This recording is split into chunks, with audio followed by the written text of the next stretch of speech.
Presented by eBix Cash. हर खुशी के लिए काफी है.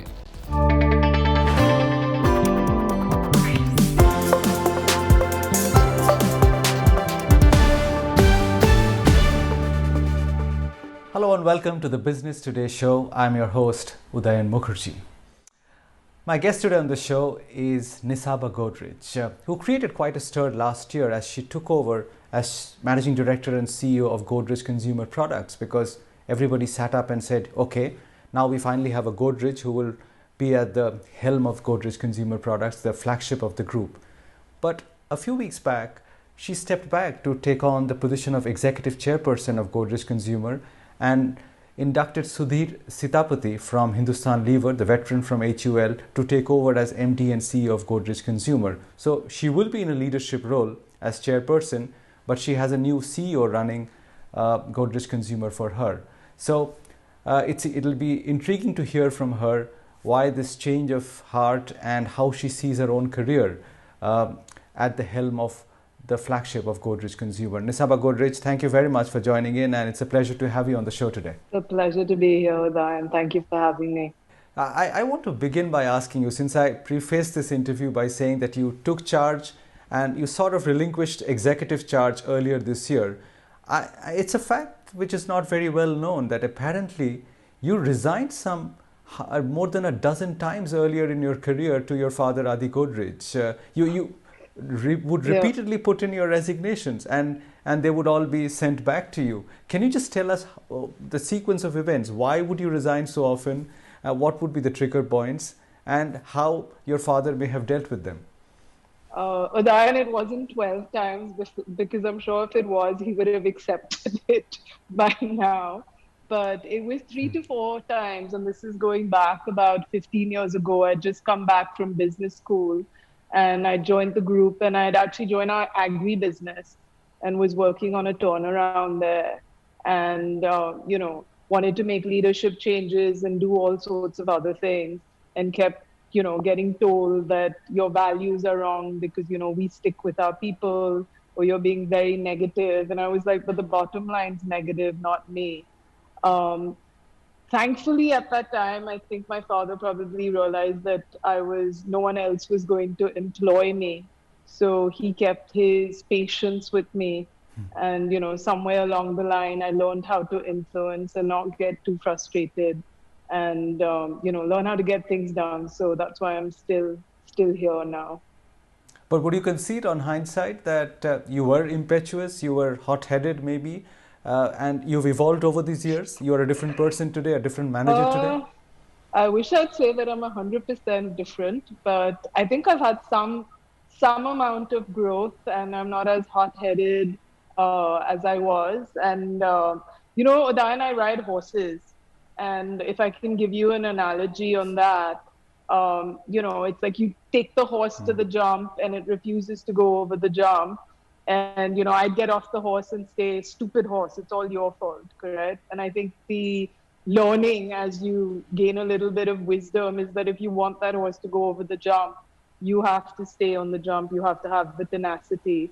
And I think, my path has been, I learned early on how to stay on the horse, but I think it's riding gracefully and riding the path between the jumps also that I've learned over the years. That's the most interesting analogy that I've heard over the years. People have told me many things, but not that running a company is like riding a horse. And has your father been the horse trainer, the jockey trainer? Has he been at your side all this while? He has. I think I owe it to my father to keeping his patience with me. We did, especially early on in my career, we did have very, very different points of views on things, but he was, wise. So he did coach me. He learned to listen to me, and he also taught me how to influence others and not expect everything just because I was saying it was going to happen. But the one thing that you cannot do while you're riding a horse, Nisa, is to have two jockeys. I mean, on the saddle. It's you alone. But right now you've created a situation at Godrej Consumer where you're the chairperson and you've got a veteran from the corporate world to become the managing director.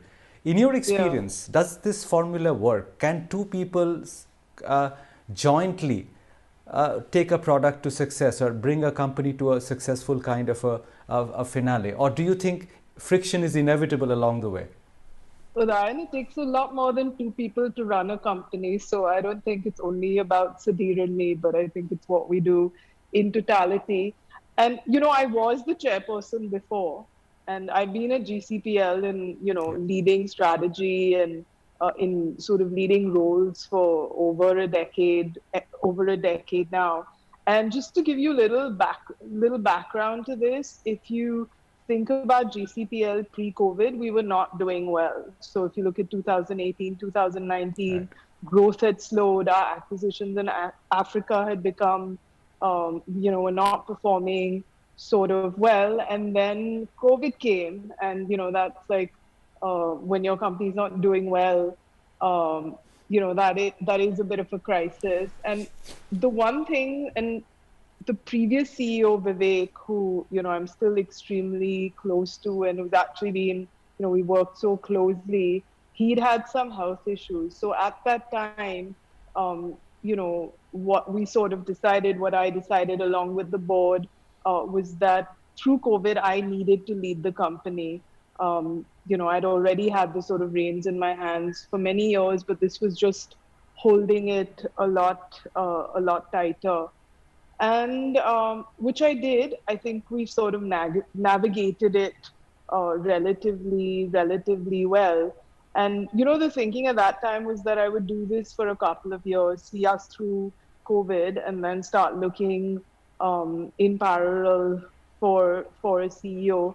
Sudhir happened earlier than I thought, but when a good thing happens, you don't sort of waste time. And so that's why he's going to be, sort of firmly in the saddle, so to speak. And I don't think, Udayan, there's any sort of, it's not a I mean, I'm the sort of executive chairperson, he's the CEO. I think we'll have our roles quite sort of outlined quite well. And, the reason to bring someone like him in, he's both strategic and operational. We've had these sort of growth issues in the past. We had a very strong growth sort of run, then things slowed down, things have picked up now. But he has quite a strong task set out in front of him. And I think my role now will be, and I wanted this fresh pair of eyes also, correct? I've been with this company for 15 years now. I wanted us to take the bar up on talent. I wanted us to think of growth in new ways. So I think he's really sort of going to come in and do that. But how do you see the distinction between a promoter-run company and a professionally managed company? Because, the reactions from investors in Godrej Consumers vary. I mean, when you took over, the reaction was, okay, this is the end of the road for a management-run company. It will now be a promoter-owned company. And this year, the reaction was the opposite. Okay, she's stepping back and a professional manager is taking over. Do you want to say what happened? But how do you see it? That is how your investors might perceive it. How do you see it? You want to say what happened to the stock price? When I announced that when we announced I was becoming CEO, the stock price fell 10%. And when we were going to announce Sudhir, I'd actually joked with my CFO and head of investor relations, Samir. I said, you better not let it go up more than 10% because my ego might not be able to take it. But, I think we went up the highest we ever did. We went up 20% in one day. But honestly, Udayan, That's right. And did you feel bad though on that day? Did your ego really get hurt? No. I think did your ego really get hurt that day? Did you feel bruised by the fact that there was such a big reaction? No. You're taking the right decisions for the company. And look, let me just put a disclaimer out there. I am probably a product of some level of nepotism. I'm not blind to the fact that I might not be here, but for where I was born. So I'll give you that. I also think nepotism can be a terrible thing. It can destroy companies. It can destroy countries. Correct. We can see what happens in politics when this sort of gets out of hand. That being said, I think you really need to look at people, not just, are they a promoter or a professional? I think that's a very sort of narrow-minded view. But, does a person have ownership mindset, and are they a professional? Correct. And when those two things come together, whether it's in a professional or someone who has, shareholding or promoter, whatever it is, I think that's a pretty powerful combination. And Udayan, I have to tell you, at that time, when I did become CEO, all our big investors, I have letters, some of them even put it in writing, said, we are very happy that in this difficult time, you stepped up, you stepped in. And, I went to them with a presentation saying, here's the bad news, here's the good news, and here's what I'm going to do about it. So, I don't think we should have such narrow views on sort of promoter versus professional. I think you really need to look at the individual, especially at the highest leadership levels. Agreed. Completely agree with you. And I was not accusing you of nepotism as well at all. It was said in a light-hearted vein because I'm not. I'm not being. I'm saying let's be honest about it. There's nothing to hide. Potentially I am here because of where I was born, but hopefully at the end of my career, my crosses and ticks are based on not what my last name is or what I did as Nisa or not because I was a Godrej. So I was just putting that out there that I'm comfortable talking about it. No, you put it very nicely. I mean, you will be judged by what Nisa did and not what your last name was. And I wanted to ask you that anyway. What does having a Godrej surname mean to you? I mean, does it fill you with a sense of obligation, gratitude? Does it rankle sometimes? What's the package like? No, it does. I mean, I think it's less about being Godrej. I think when I think of myself as an Indian woman and just this sort of ovarian lottery that I've won, correct? Just, that I have a master's degree education and that I've had all this opportunity in life. So, the way I think of it, to whom much is given, much is expected, that famous sort of quote. But, much is expected is not something that weighs down heavily on me. I've been dealt a good card and, I should do something good with it. I think that's how I think about it.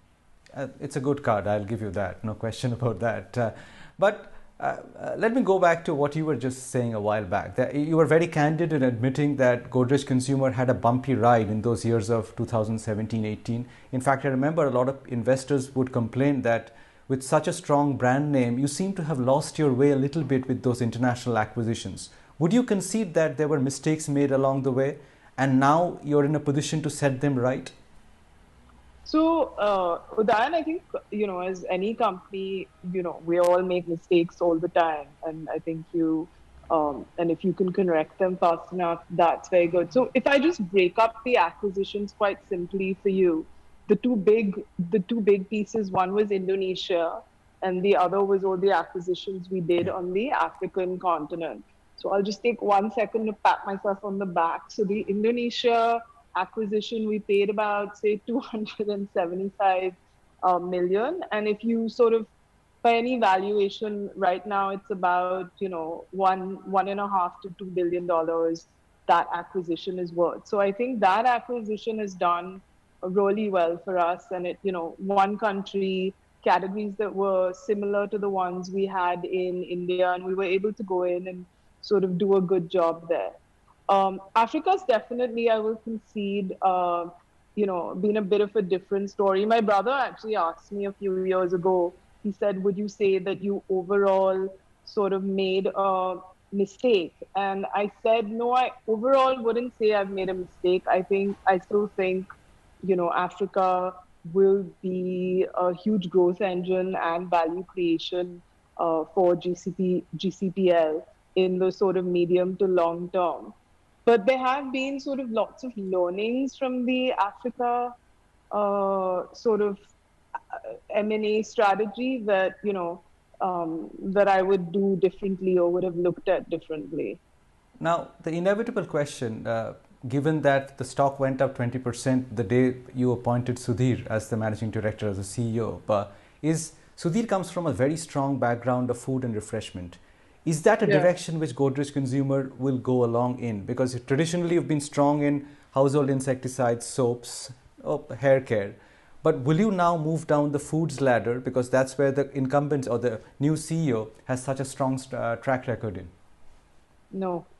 No, so we've not hired him to sort of build a foods portfolio. I think we're very focused on this, purpose of bringing the goodness of health and beauty to emerging markets. And I think we'll stay much more closely, the knitting closer to the categories that we're in. Obviously, you'll have adjacencies and step outs and, areas where you'll sort of double down in, but food is not part of that plan.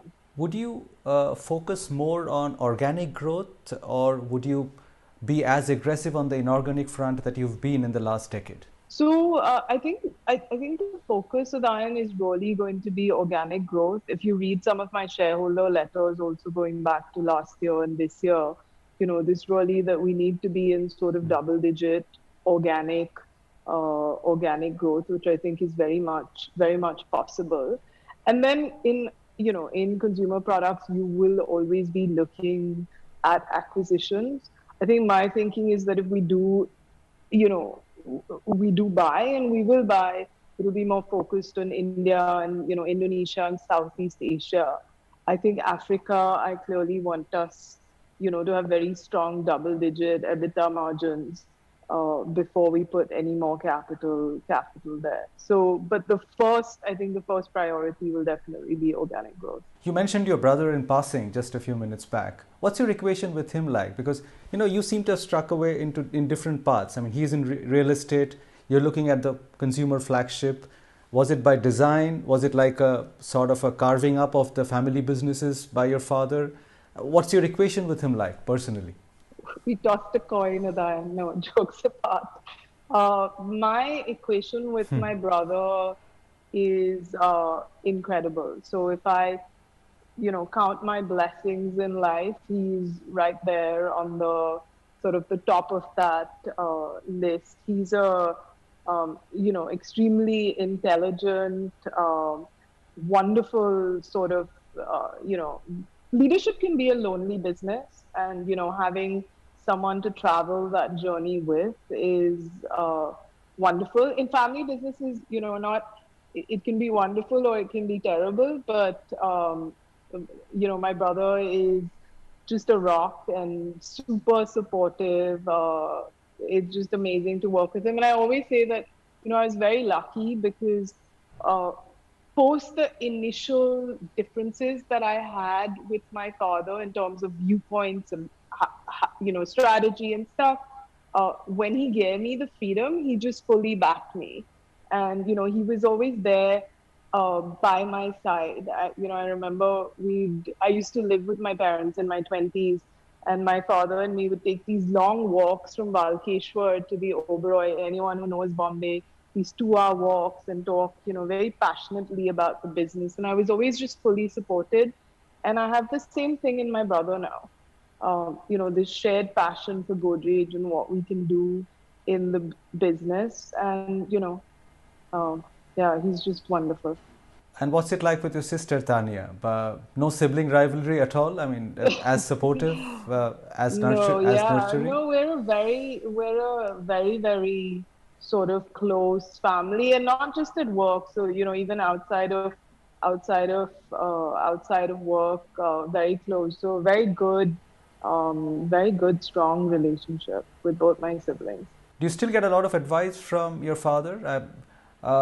Did it ever in your career, would you concede that you felt a little bad when you were called Adi Godrej's daughter? Because you're your own person. I mean, you've had a fantastic education. But did it sometimes rankle in your 20s to be called Adi Godrej's daughter? No, I think I was always proud to be his daughter. So I don't, Yeah, I don't think too much of this. It's probably one of my strengths and one of my weaknesses also. I don't seem to care too much about what other people, think of me or say of me. No, I've always been proud to be his daughter. Tell us a bit about yourself as a person. You spoke about riding horses. What else do you do? I mean, what are your other passions or interests? So I think, horses has been a lifelong passion, and I absolutely love riding. And now I get to take my kids with me. I love the outdoors, Udayan. So I think one of the things that which my father gave me actually was this love, lots of water sports. I love trekking, mountain climbing, things like that. A lot of it came from him. And he actually, when we were kids, we'd go out in his little speedboat, and we lived in Juhu, and he'd like drop us and in the sea and say, okay, now swim back, and he'd let me ride bareback. And I think there's this beautiful TED talk on girls and adventure and how it builds courage. So I think a lot of my personality came from doing all these outdoor things with my father. So I think that's a big love, and I'm very glad I get to share that with my children now. I think another thing that I'm really passionate, about is, I talked about too much is given, much is expected. So I think being able to really materially impact India in some way, and for me, I think, doing work in education and sort of being able to help bring equity in education in India, is another thing that I'm really passionate about. I like reading, and I'm an introvert, so um, I don't love people so much, but I do love, people I'm close to. So with a few family and friends, I like spending time with them. You're a woman leader and not very old yet.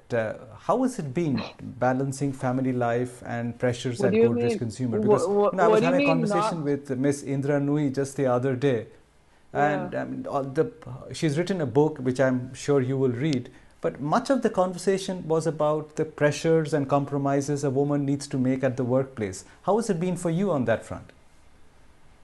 Uh, it's been it's been okay. It's been sort of fine, but I think it's also, Udayan. I read Sheryl Sandberg's uh, sort of Yeah, book about lean in and stuff, and I think I used to come from that yeah, sort of school of thought, and then I read Unfinished Business by Anne Marie Slaughter, and basically, I mean, she says it all works fine till something goes belly up in your life with family, or something happens with a child and you have to spend inordinate amount of time. That's fortunately not happened to me yet. So I think I've been able to manage it fine. And maybe the secret with I am that I share with people is that I seem to have that guilt gene missing. So, I don't feel guilty that I'm not doing enough with my kids, and I don't feel guilty I'm not doing enough at work. I'm just doing my best, correct? And sometimes my best will be fabulous, and sometimes, I'll be falling flat on my face, but then there's always tomorrow. So I think that sort of helps having the guilt gene missing. you've inherited incredible things, Nisa, from your family. You don't feel guilt. You don't care too much about what other people think. You've got a Godrej surname. I think you're all set. I don't think you should be complaining at all. You've got a fantastic set of things going for you. So I wish you all the best, and thank you very much for taking time out for this discussion today.